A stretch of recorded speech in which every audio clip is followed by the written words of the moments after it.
I'd like to start by welcoming you all. Thank you for coming. What we've been doing, The Art of Listening to Life, is exactly as the title says. It's the art of actually hearing what life is telling us, because life is sending us messages on a constant basis all the time. There are certain techniques and certain ways of reawakening this ability to hear the inner voice. And this is what we're going to talk about here tonight. So what you'll be hearing about tonight is what the messages look like, and what is it that life is telling us, and how does it deliver those messages. So essentially, there's gentle calls. The gentle calls are the things that happen to us all the time. Signs, signals, intuitions, impulses, coincidences, synchronicities, all these sorts of things add up to signposts and signage as to how to navigate life's path. And if we miss a lot of those ramp up into intense calls. So we'll drill down into what that's all about. And so without further ado, I'd like to welcome Joseph to the stage. Thank you. So you can see my work maybe from the spiritual point of view, from the health approach or therapeutical approach. But I am really here to present arts, actually two arts. The art of listening to life, the venture of the soul. The second one, the art of listening to the body, the medicine of the soul. So I'd like to ask you to put attention on the part of the art of listening to life, or the art of listening to body. Let's put attention in this word, art. Why is an art? Because we are artists. There is an art, this is your life, what you do with your life, what you do with your body. There is an artist, and the artist it's you. So this is the main art that you can do in your life. How you create your life and how you create your body. So keeping with this idea about art, how we create our life and how we create our body, I like to say that we create our life in part consciously and in part subconsciously or unconsciously. Why I say that? It's because if we ask a question like, what do we want for our life? What do we want? We want happiness, we want abundance, we want love, we want prosperity, and we get that. We get that in part, sometimes. But sometimes it's not there. Sometimes there are other things. So the interesting thing is that we want something in our life, and we get that sometimes, and other times it's not there.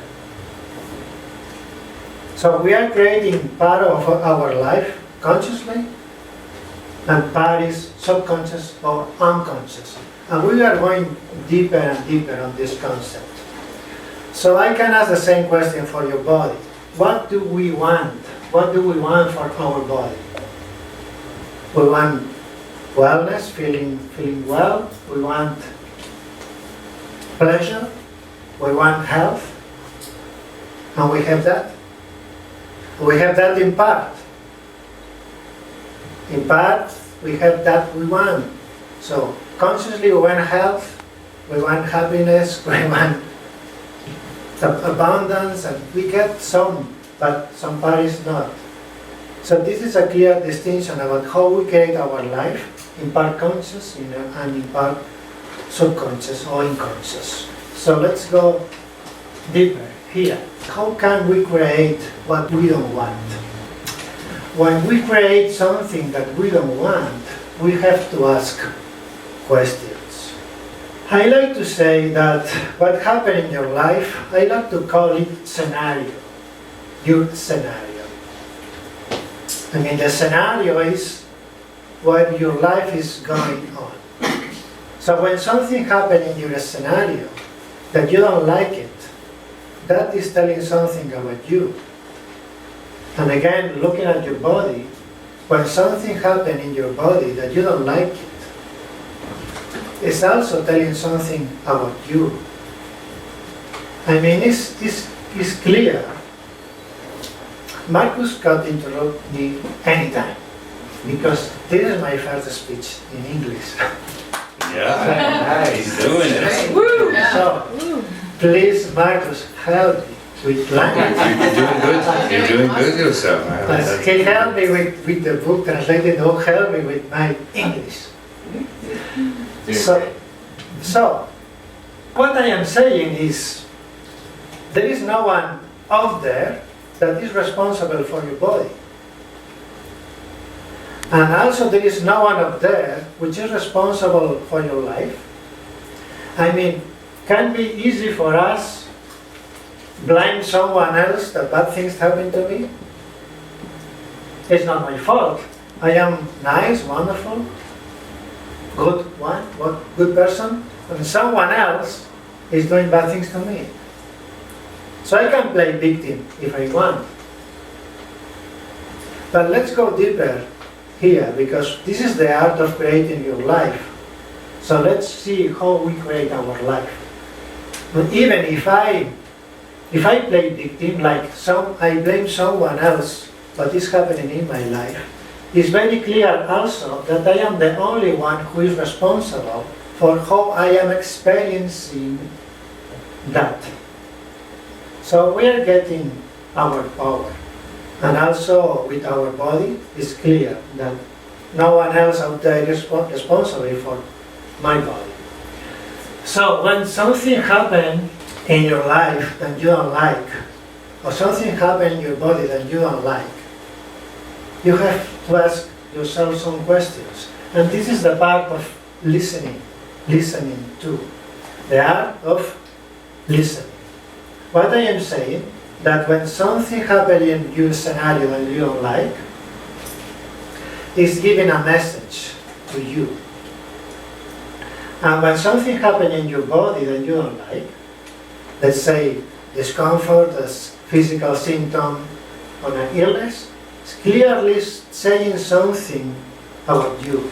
It's giving you a message. I have been working more than 20 years in these messages. So I can also define our work. We accompany you or guide you to understand that there is a gift contained in any unpleasant situation that happened in your life. And also there is a gift contained in any discomfort in your body, any physical symptom. So, this is the part of the gift, right? Just to amplify here what the gift is, the reason that Joseph calls it the gift is because once you find that message and that gift that's come with the situation, the circumstance, or the disease, you have an opportunity to grow.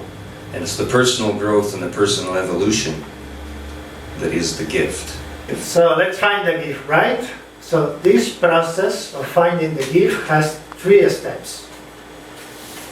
The first step, the willingness to hear. So when you have the willingness to hear, it's like a door is opening. If there is a message in something that is happening in my life, if there is a message in my body, okay, I will open the door. My willingness to hear. And then I assure you that when you open the door and you have the willingness to hear, you will find the message. And the message will be more and more clear. So, next step, from the calling to the gift. Next step, if you get the message, you have to use it. Maybe you don't have, but you have the opportunity to use it. So when you use that message in your life, it becomes a gift.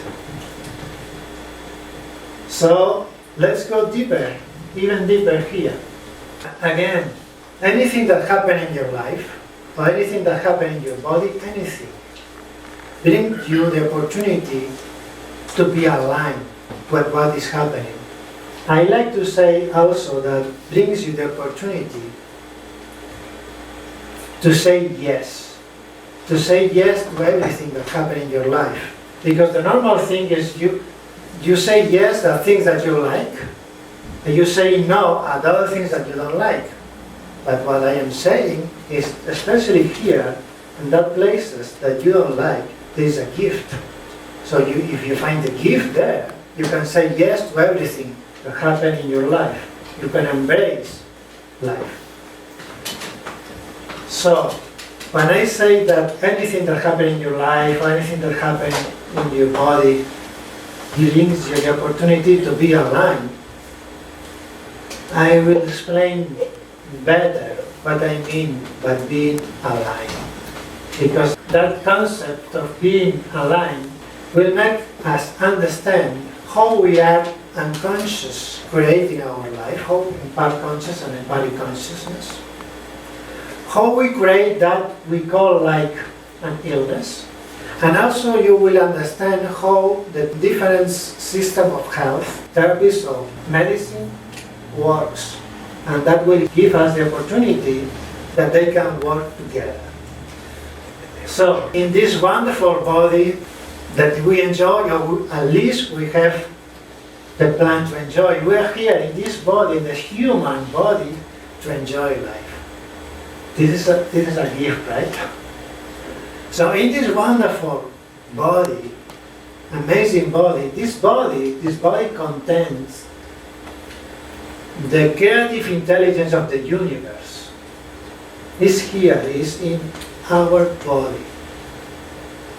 So if you think that the body malfunction, if the body is doing something wrong, when you are ill, when you feel bad, when there is a pain in your body, if you think that the body is doing a wrong thing, that the body malfunction, I might say that you are wrong. That the body, the perfection of the universe, is manifesting in this body. And in order to manifest a symptom, any symptom, there is a purpose. There is a purpose there. There is a reason there. So take out of your mind that your body works wrong or has a malfunction. And you will be sure of that. I'll help at the end of the speech. So, and this wonderful human body again, we gather some bodies. We like to say that there is at least 5 dimensions, 5 bodies. And I would like to imagine that bodies like babushka dolls, that the Russian dolls. And also these bodies have hierarchy. That means that the upper body has an effect on the inner body. So let's begin for the physical body. Imagine the physical body like the dance doll in the Russian dolls. We put a lot of attention in the physical dimension. We think maybe that it is the only thing that we have, the physical dimension. It's the little part of the universe. Scientists now are telling us that the physical part of the universe, the physical part of the planet, the physical part of the body, the physical part is less than 1%. And all our attention, and almost all of our attention is there in the physical part. The physical part of my body, in my objects, in my properties, in the money. So let's go wider. As I said, that dimension of that body has a hierarchy. That means the upper body has an effect on the inner body. So when we are talking about the physical body, it's clear also that the institutional medicine, the allopathic medicine, has an effect in this body. The main action about the institutional medicine, the allopathic medicine, is working in that body. And it works. It works sometimes. I mean, work sometimes, other times work a little less, and sometimes doesn't work at all. You go to the doctor, and sometimes you get healed, but sometimes it doesn't. So you will understand today, I hope, this is the goal of this speech, that you will understand today why. Sometimes it works, sometimes work a little bit, or sometimes doesn't work at all. Because we are working only in the physical dimension. So, next step, let's go to the energetic dimension or the energetic body. There is some people that they are able to see aura. I don't. Marcus do. Marcus can see the aura. Then imagine like a bubble around you, like an energy field around you. It could be like 40 centimeters, 1 meter around you, like an egg. For people that work in energetic therapies, the energetic body is as real as the physical body. So probably you might be in experience that energetic therapy without touching the body, touching just around the body, has an effect in your physical body. So you understand now the hierarchy, right? If an energetic therapy without touching the physical body has an effect on the physical body. So let's go to the third step. Let's talk about the emotional body, the emotional dimension. We're going well? Yeah, doing good. Very well. The emotions. We are not able to see emotions, but the emotions have a powerful effect on our body. I can feel my throat tight. I am not able to speak. Maybe. I can feel a weight on my chest. I can feel emptiness in my stomach. So I call that emotions. The emotion is the power of life. The power, the energy that you need to stay in life, to do what you want, comes from the emotions. But what happens with emotions? If you decide that there is good emotions and bad emotions, and you only want to feel, to experiencing good emotions, it's like half of you is gone. If you don't want to experience what you call frustration, sadness, depression, powerless, anger, you put down names. And then when you put a name that you don't like, you don't want to feel that. So imagine the power of life. The motion is coming, is going up at the maximum, and then just transforms and disappears. It's like a wave. Imagine a wave. The wave is coming at the maximum, just disappears. Every emotion is like that. Everyone. The power of life is there. But when you say, I don't want to feel this emotion, it's like emotion comes and you try to stop. Again comes and try to stop. Something happened in your scenario and you feel anger and you could feel like going up. If you follow that movement, going up, that will express something, right? But if you say, no, this is not allowed here. So imagine the power of life to create your life. Coming and you say, no. I learned to say no. I learned that this emotion is not good, so I am not able to express, so I say no. So imagine the wave coming and I say no. This is the emotional body. What happened with this emotion that you don't want to feel? What has to do with the emotional body with this emotion? The storage. Never mind if that happened one day, today is 1 week. Could be a problem if you have like a pattern, like a repeating pattern. Any of these emotions you don't want to feel, and then anytime that it comes to you, you repress and you say no, and no. And then let's pay attention to the hierarchy.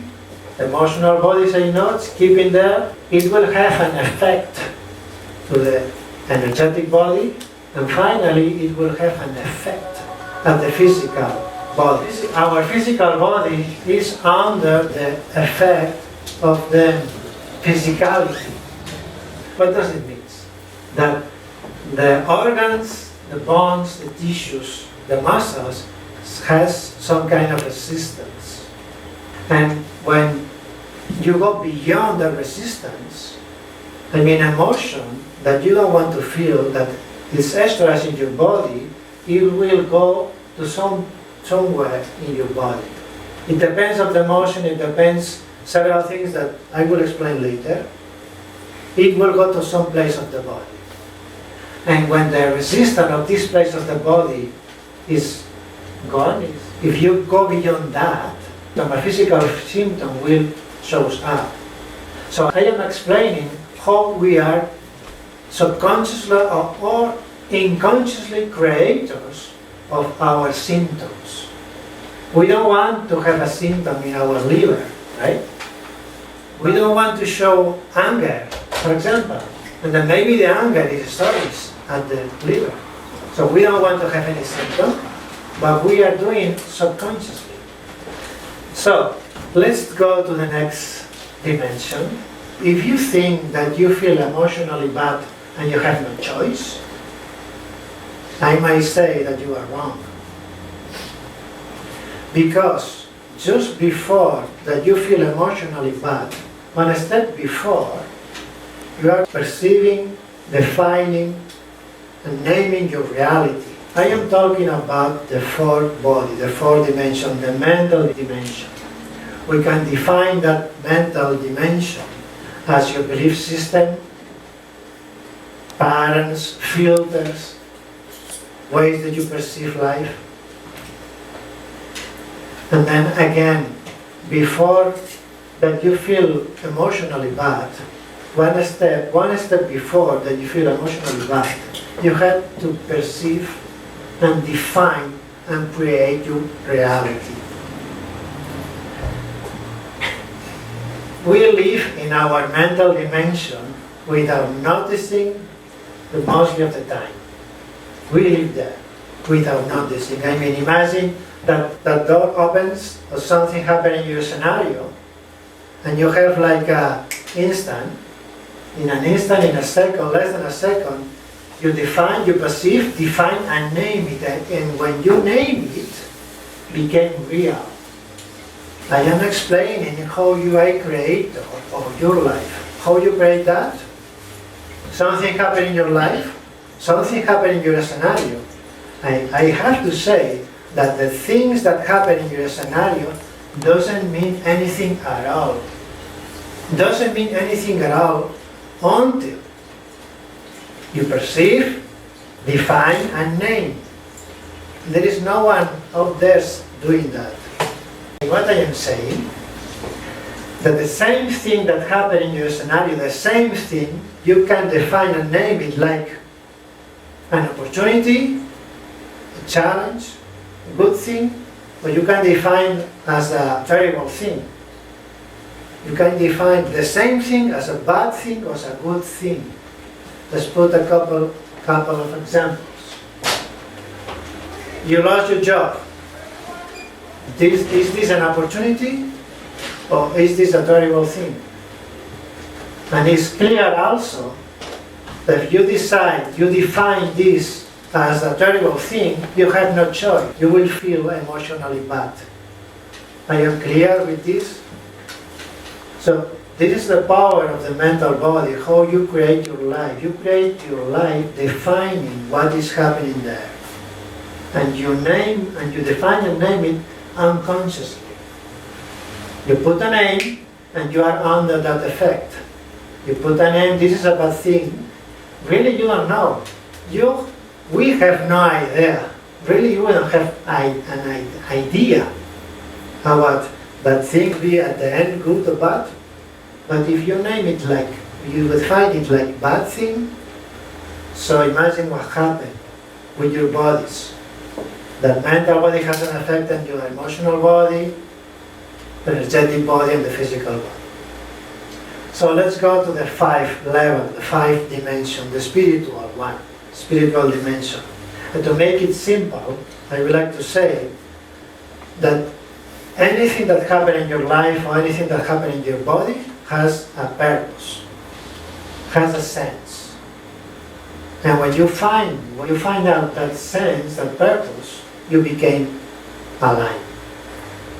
So, to understand, to make practical that knowledge about the 5 bodies. The 4 body, the mental body is about what I think. The emotional body is about feeling. The energetic body is about focus energy or use words, name things, saying things. And the physical body is about action. So, when I am saying that we are aligned or not aligned, I am saying that if you think one thing and you feel another and you say yet something else and you do in another way, you are not more aligned, right? So imagine one part of your body in that direction, another part in another direction. So what you hope that will happen in your life or in your body? Imagine. I am tired of my job, of my work. And then I have an idea. I have a plan. I want to start my own business. I want to share my gifts with people. So this is a part of me. One part of me wants to do that. But another part of me has fear. So one part of me is pushing, is pulling there. I want to do that, but I have fear. The fear is holding me back. So what I listen in my ear, no, this is not going to work. You don't have enough capacity, you are a loser, you don't have enough money, you don't have enough knowledge, you don't have enough whatever. So as much as I pull there, more tension are in my body. So when I am not aligned, what I am creating, what will happen here? Yes? Well, as much as I pull, more tension. So in one moment, in one time, I will have a back pain in my shoulder, in my arm, and then I can go to a therapist to get a massage, which is good, get a massage, and then it's going to release. But if I keep doing the same thing, this could be fun. Let's put some humor sense here. That could be funny, because I get ill, and then I go to a therapist to recover my health, to keep doing the same thing that made me ill. So this is good for a therapist. This is good for a massage therapy because you have a client. Mm-hmm. So this is the effect of being not aligned. The next step is, okay, how we can be aligned. Let's check our day. Let's check how aligned we are. Because if I am doing something in my daily basis, and every day I am doing something but I don't want to do it, I am disaligned. Or if there is something that I can do, if I am not doing it, I am disaligned. What will happen there? We can talk about wisdom of the body, like level 0, level 1, simple wisdom of the body, very simple. If you are doing something that you don't want to do, you will feel a discomfort in your body. Subtle feeling. But this is giving you a message, right?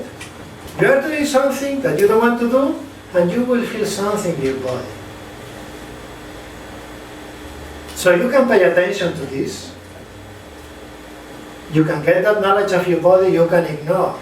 It's like you are driving and then a red light shows up, and then it's telling you something. If you decide to ignore this, it's like you will disconnect. Because if this feeling is there, and you have keep doing the same thing every day, there's something that you don't want to do. You don't want to listen to this. So you will try to disconnect. And you are not paying attention to the subtle sensation. Maybe you will need more intense sensation to pay attention what is there. So if we are aligned, life can become a smaller ride. Do you think that this is normal when you have a dream, a desire, a goal, objective, and you don't get it? Do you think this is normal? When you want something to happen, and happens something different? So if you think that is normal, I must say that you are wrong. The normal thing is that you manifest easily your dreams, your desires, your goals, your purpose. This is the normal thing. We are children of God. I don't say this in a religious way. Being children of God has not only obligations and become a sinner of debts, has to be something great being the children of God, right? Not only the dark or the side. We are beings of light. What means that? Children of God or beings of light, what means that? It means that the abundance, prosperity, happiness, health is our natural state. This natural state, it belongs to us. This is important because you don't have to do anything. You don't have to do anything to enjoy this. You have abundance, happiness, health in your body. This is the natural state. It belongs to us. It's innate of us. What does it mean? What I am saying? I am saying that if you don't enjoy the things, if you don't enjoy happiness and prosperity in your life, and you don't enjoy health in your body, you are doing something to put it away. If that belongs to me as natural, I don't have to do anything. It's natural on me. I don't have to do anything, any effort, because it belongs to me. If I am not experiencing this, it's because I am pulling away. How I am explaining how we do that. When we are aligned, we manifest easily our purpose, our goals, our objectives, our dreams. And when we are not aligned, we manifest tension in the body and chaos, confusion in my scenario. Is clear for now? Very good. So the key is being aligned. Okay, if you're aligned, don't worry, good for you. And if not, okay, it's fine, but it's good too, because life comes calling. Life comes calling. So in our book, The Art of Listening to Life, we dedicate a chapter on any one of these calls in life.